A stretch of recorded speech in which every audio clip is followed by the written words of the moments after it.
Okay, this is our weather mast, and just like with the roofing video, the roof top video, we do not have sufficient drip loop on our weather mast. This is our meter. It's a 200 amp meter. This box should be sealed on 3 sides. I'm looking for a grounding rod. If I can't find a grounding rod, that's usually a good sign. Okay, you see it on 3 sides, but this is a 200 amp meter, but the service coming to the house is 150 amps. Now, if this home was built this morning and it was not built this morning, we'd have an emergency shut off on the exterior wall, and but we don't have that. So now we don't have a main principal in here. We can de-energize this panel with 4 throws. Okay, fewer than 5 throws in the span of a hand. I don't know whose hand, so that's considered a disconnect. But that is not a main principal. This house doesn't have a main principal. You should have one single switch that de-energizes everything. Yeah. Again, when this home was built, this is the way it was done, and it was acceptable at the time. But those are safety devices. Our white hot's coming in here. If you don't know that's hot, then you don't belong in this box. I get that, but that should be wrapped with black tape. L1 and L2 should be protected with unconductive covers. That's relatively recent. And if you don't know that's hot, you don't belong in this box. I get that, but you should have non-conductive covers over that. Coming down here, this is your ground coming into our ground bar right there.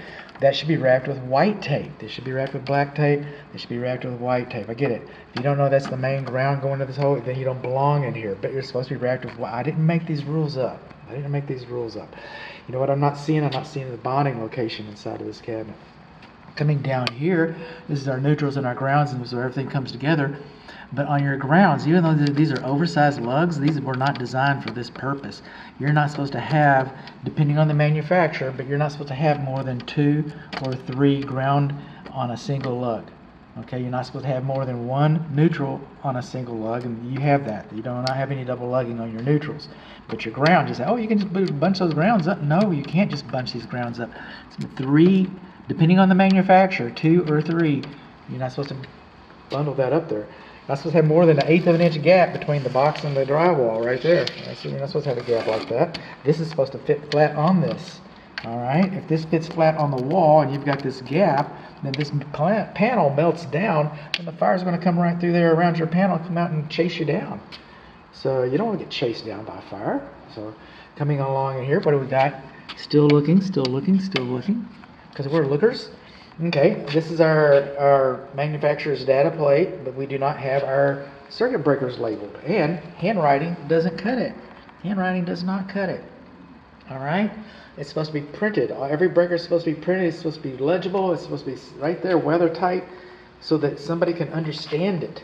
I'm not sure it's very many people is going to be able to understand this.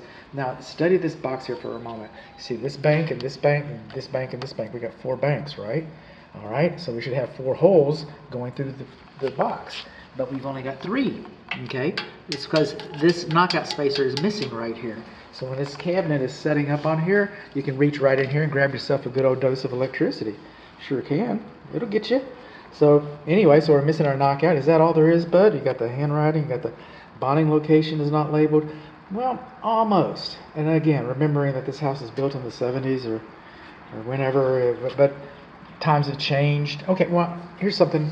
Let's stay in our century. These wires are touching the cabinet cover. Okay, they're not supposed to touch the cabinet cover. See these little curbs that they stick out here? These are guidelines. They did not put those on there for no good reason on every box that rolls off the assembly line. They're here for a purpose. What purpose do they serve? Why do they spend all that money putting those little bars in there when they could have saved millions of dollars? Well, because they wanted the wires to be back behind that. That's because that's why they wanted that. So our wires are touching the panel cover. Now let's catch up to today's safety standards. Well, not just today's. Our condensing unit, all right, is overfused by 5 amps, but it's overfused, which means the condensing unit can run in critical condition for a longer period of time before the breaker trips to save its life. So that breaker should have been sized down when they replaced the condensing unit. Our kitchen range does not have GFCI. Our clothes dryer does not have GFCI. So, and those are relatively new, and our kitchen range also should have a knockout spacer, and we should have a surge protector, a whole house surge protector, somewhere early on in this line, somewhere early on in this bus. It would either be up here or it would be attached someplace. it'll probably come with a new panel. This panel's over 30 years old, so there's that. Okay, they don't get better with age, by the way. So coming along, whole house surge protector. We're missing a GFCIs. We're missing AFCI on all of our low voltage. All of our low voltage over here, we're missing our AFCIs. Again, wasn't required. Surge protector, AFCIs, GFCIs. And that's about it for this box. White hots.